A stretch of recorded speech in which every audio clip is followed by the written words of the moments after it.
Welcome to Wesley Impact. I'm Keith Garner. What's most important to you in the lead up to Christmas?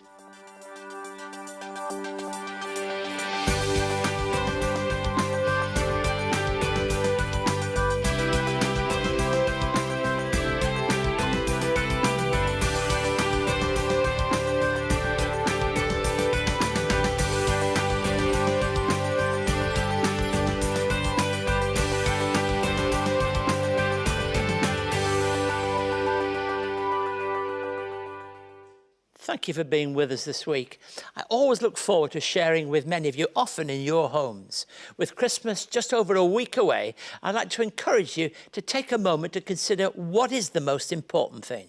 The advertisements and the Christmas specials will encourage us to spend big. The shopping centres will be full of people buying gifts with extra opening hours, and the rush to the end of the year can seem overwhelming. I'm sure that at the time of the first Christmas, there weren't shopping centres and markets that were open 24 hours a day. In fact, they closed down for so many hours in the middle of the day. Today, I'd like to encourage you to stop and consider the people who you might be planning to buy a gift for. What role do they play in your life? How important are they to you? And what is the most important thing you can do for them? Now, I'm not referring to the gift you can buy and give, but what can you do? I'd like to focus on Wesley Mission's work in mental health, and especially in our hospitals. A little later in the show, I'll be speaking with a member of the team at Wesley Mission, Adam Goss. Adam works in our Wesley hospitals, specialising in mental health and eating disorders. And we'll find out how he and his team are working with patients and their families in the lead up to Christmas. We'll be joined by Craig Gower, who'll sing the first Noel.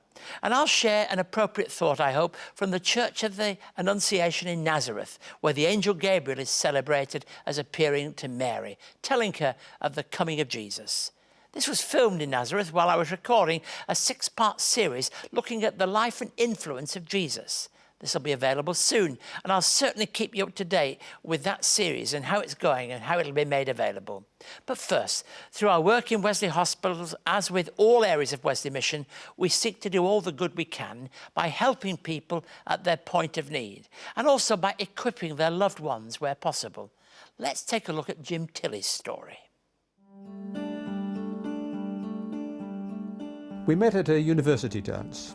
University of Strathclyde in Glasgow, and I saw Maggie there, and in fact the story is that I approached her 3 times, and each time, because I was a Sassenach, she didn't want anything to do with me, because Maggie's from Scotland and English and Scots don't normally mix. On this occasion we did.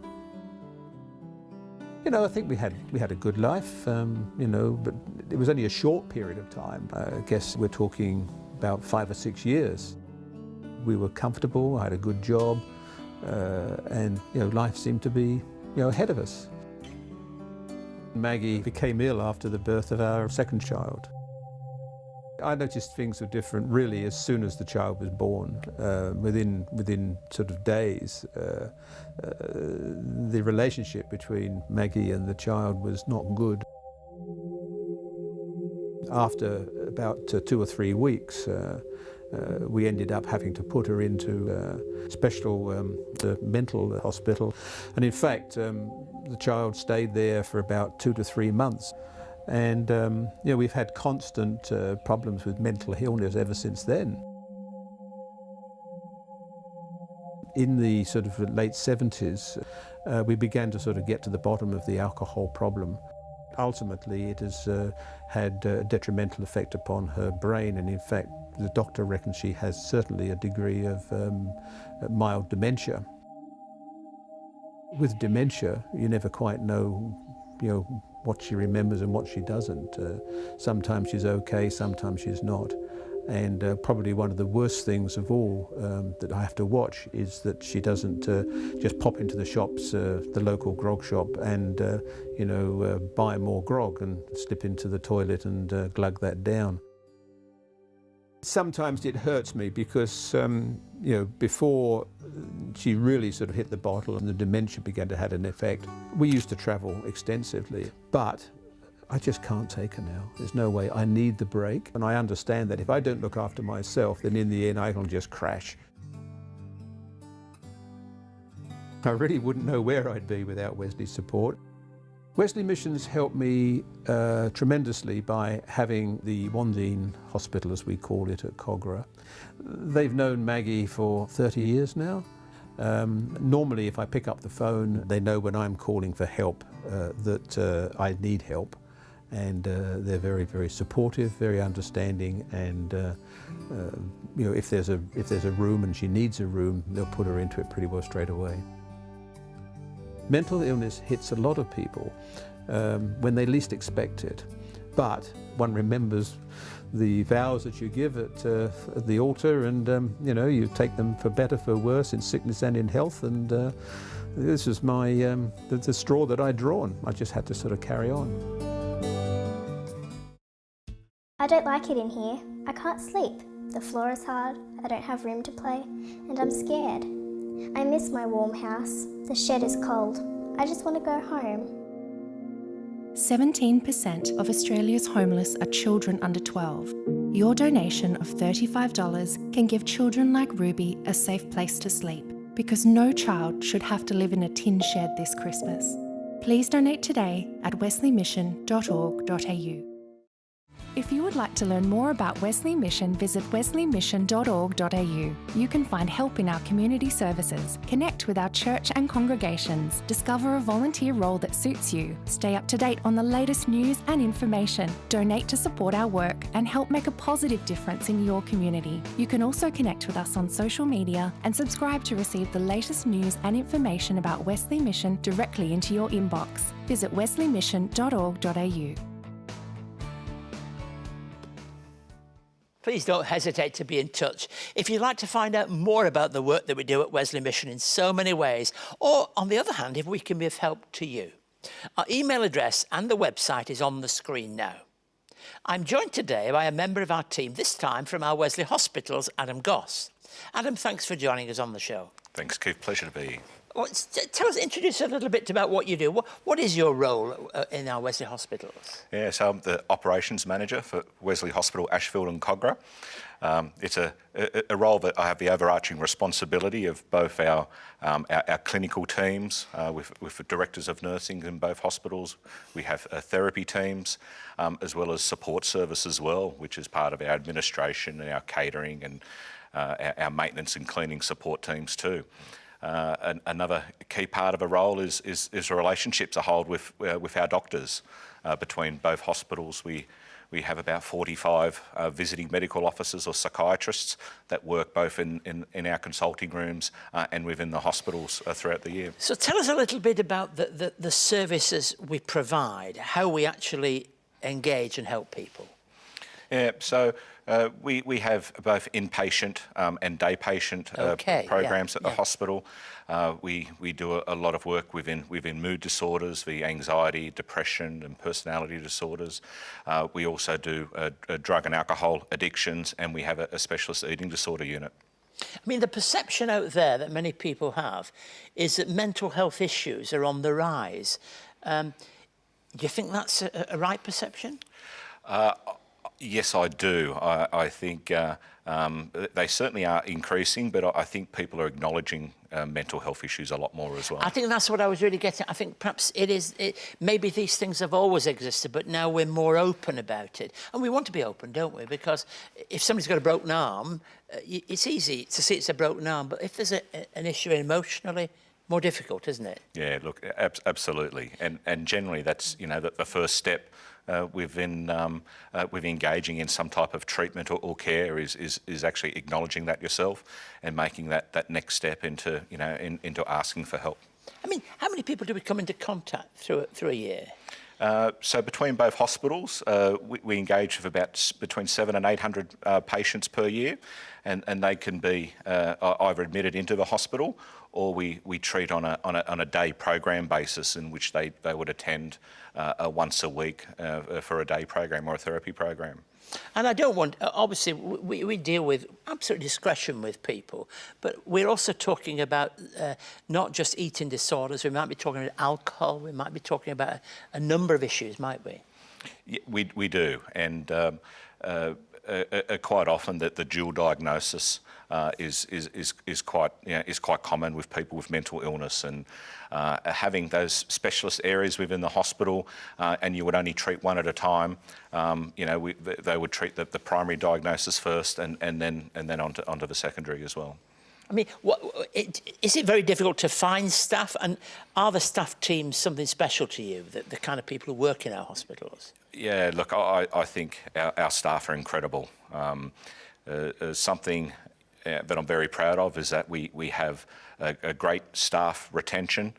We've got a great staff culture, but certainly, finding if we were looking for, a good mental health staff, mental health nurses, psychologists, it's I think they're very few and far between. But we've been very blessed in having some terrific teams and terrific people, and I think that really adds to the experience in which people have in our hospitals. Just 8 days away, and we're into the Christmas season, Christmas Day itself. What are we doing in the lead up to Christmas? Are there different things that you're doing? Is there a change in the way we go about our work? No, mental health, I guess, doesn't discriminate, and it's there all year round. And I guess we're for us and the staff, it's a joyous time of year. For our patients, it can be a very challenging time of year. And while they're in hospital, we try and normalise their lives and try and prepare them to get ready to entering the community. We maintain that joyous season within the hospital. We have annual carol services, generally a couple of weeks out before Christmas. Well, one last week and one this week, so they're very special, aren't they? They are, and in which we get a local artist or a choir that also comes along and attends, and I think it really adds to the season in which we're leading up to. And then Christmas Day as well. Our chef comes in and we have a Christmas lunch, and we also have a really close relationship with Wesley Congregational Life and our chaplain at Ashfield and our minister we have at Cogra, and we try and create a really good experience in which they would have. Tell you, as in all our services, we never push the Christian faith at people, but we acknowledge it freely because it's a part of who we are. For you, how important is the Christian faith in informing your work life? Look, it's really important, and it's if I could use the word, it's very comfortable in having that within the organisation of Wesley Mission.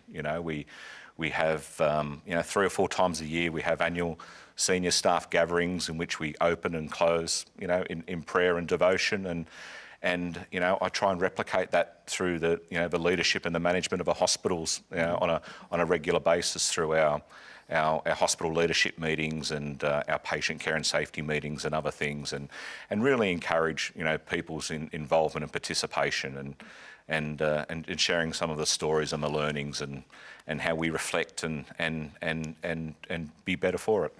Alan, thanks for coming on and sharing with us, and we do hope that Christmas is a little better for those who are members of our hospital team, but also those who come as patients, that they might find the place at least a little more of a blessed place this Christmas. Thank you for what you do. Let's now welcome Craig Gowan, Deborah Ezzy, so regulars here of the Wesley Impact Band, to sing The First Noel.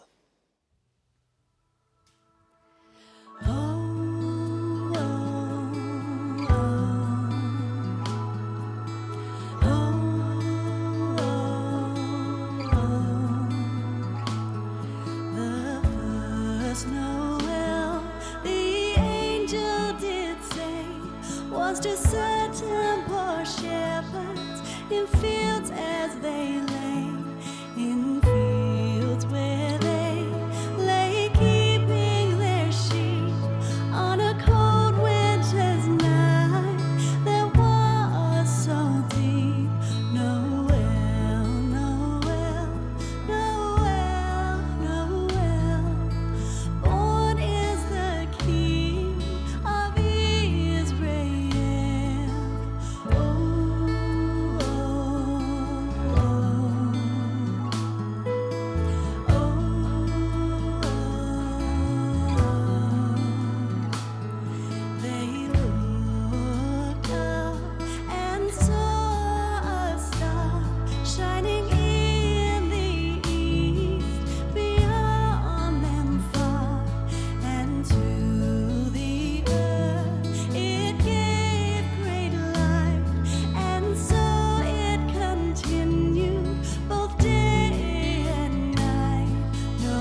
all with one accord sing praises to our heavenly Lord that hath made heaven and earth of north, and with his blood mankind has won.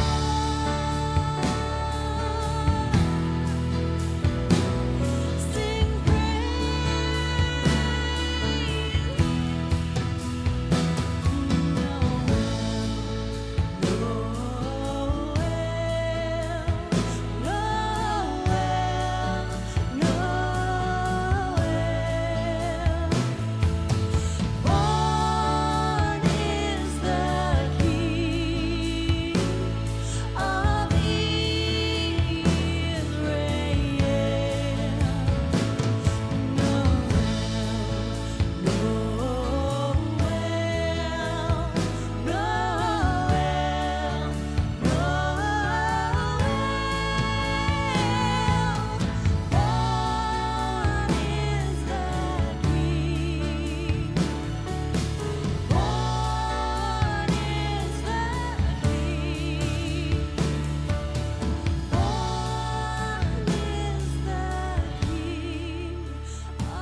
Over the years of Wesley Impact, Keith Garner has had hundreds of conversations sharing stories of hope, resilience, love and the Christian faith. Perspectives on Faith and Leadership is a collection of inspiring and insightful conversations with people who are leaders in their field, including the New South Wales Police Commissioner Andrew Scipione, CEO of Lifeline Australia John Brogden, the inventor of the cochlear ear implant Professor Graham Clark, founder of Shed Happens Ian Watto Watson, respected Australian journalist Lee Hatcher, and the former Chief Inspector of the New South Wales Police Gary Raymond. Each conversation shares a unique perspective on leadership and the achievements of notable community leaders, and collectively presents a broad cross-section of leadership styles that have brought positive social change. Perspectives on Faith and Leadership is the first instalment of a 3-part series and is available now from Wesley Mission. To find out more, contact Wesley Mission on 02 9263 5555 or email impacttv@wesleymission.org.au. With Christmas itself just 8 days away, I thought it appropriate to share with you a thought about someone who's very much caught up in the story of Christmas, or those things that lead up to Christmas. And that's the visitation of the angel Gabriel to Mary. Mary is so important in the story of the birth of Jesus. And what happens for her is that God prepares her, and indeed Joseph is prepared, for that mighty gift that was given to them. And in this season of Advent, we're all about preparation and God's preparation. Now, I filmed this earlier shot when I was at the Church of the Annunciation in Nazareth. Let's share together something about that marvellous visitation. We're here at the Church of Annunciation in Nazareth. Nazareth is an important place because it's here that Mary came from. God sent the angel Gabriel to visit Mary. And that's what this great basilica, in all its strength and power, is celebrating. Something very simple, something very holy, and something that will forever speak in the Christian tradition. Now, the angel Gabriel visited Mary, and she was at the time engaged to Joseph, but a virgin. So it's not surprising that in Luke's Gospel, the only one to record this particular incident, it's not surprising that she is troubled and shocked. Joseph is concerned that this might bring public disgrace to her and to the family. But there's something very special about what happens, because it's described to her. Even though she's still a virgin, what will happen? The Holy Spirit will overshadow her, will somehow come and affect her life in such a way that a child is born. It's been the theme of so many Christian hymns and anthology and poetry down the years. Nowhere is it more powerful than in Stabat Mater. The truth is that she is a highly favoured lady. And those are the words that Mary is greeted with when she makes the journey up to the hill country to visit Elizabeth. Now, her reason for going to visit Elizabeth is that the angel Gabriel had assured her that not only was she going to have a child, but Elizabeth was. Now, why is that so surprising? Well, Elizabeth has been trying for a child for years. The Bible rather cruelly describes her as barren, as though she's never going to have a child. But the news comes that she too will have a child. So when she comes to visit Elizabeth, Elizabeth greets her with this wonderful response that you're a highly favoured lady, and blessed are you among women. Blessed are you among women? Of course, Mary is blessed, and we haven't always acknowledged that. I would need to be the first among Protestants to say that we haven't always given the place to Mary that we ought to in the Christian tradition. We've been so keen to get on to tell the story of the gospel of the love of God in Jesus Christ that we've forgotten that it took Mary to be part of that story. And the great thing about Mary, above all else that I acknowledge as being superbly rememberable in the life of the story of the church, is her faithfulness to God, her faithfulness to her Son, her faithfulness to the cause that God had given to her.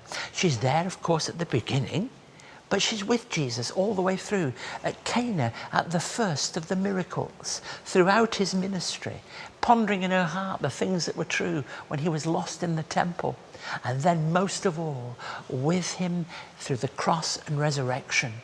And I might add, there is much to say that she was probably there in the life and development of the early church, when Mary would be given a significant place in the life of that church. So we have Mary, we have Elizabeth, both giving birth to boys that in their own way would change the world. One boy would speak in the wilderness, a very powerful message, and would in turn baptize Jesus.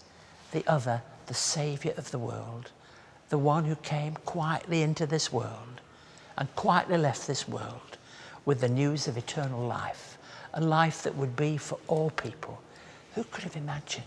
Could Mary have even begun to contemplate that what was happening to her when an angel visited her was going to change the story of the world? But she was prepared. She was prepared to make that journey, live that life, and bear the child that would mean for certain that she was a highly favoured lady. I hope you found those thoughts on the visitation of the angel Gabriel to Mary interesting. There's so much more to the Christian story than Jesus being born in a manger and wise men giving gifts. And I'd like to encourage you to read the events of the first Christmas for yourself. The story can, of course, be found in the Bible and is available to us all. I'll keep you updated on that special series that we filmed in the Galilee. The significance and teaching of the life of Jesus has not gone unnoticed over 2,000 years. We'll be looking at the calling of the prayers of Jesus when that series is later released, and I'll keep you up to date with that. If you would like to contact Keith and find out more about today's program, write to us at Wesley Mission, Post Office Box A 5555, Sydney South 1235, or you can send us an email to impacttv@wesleymission.org.au. On our website, you can catch up on past episodes of Wesley Impact, find out more about our work, read online magazines and articles, and connect with us on social media. You can also connect through Keith's blog and stay up to date on all the latest news and information from Wesley Mission, wesleymission.org.au. Thank you for being with us today. I hope you enjoyed the show. You'll notice I was whispering in that very holy place in Nazareth. I hope you found the conversation with Adam Goss helpful as we come to approach Christmas. And if you know someone who's in need of services that we might provide through our Wesley hospitals, don't be afraid to get in touch with us. Our website and email address is on the screen now. The website's designed to make it easier for you to navigate around and find the services and the areas of our work quickly and easily. And as we get closer to Christmas, I'd like to ask the question once again that I started with. What is the most important thing as you prepare for Christmas? please do take some time to think about that and spend time with the people that are most important to you throughout this season. Well, thank you for being with us, and I hope that for you, this coming week and in the coming days that lead up to Christmas itself, you might be richly blessed. Thank you, and God bless you. See you at the same time next week.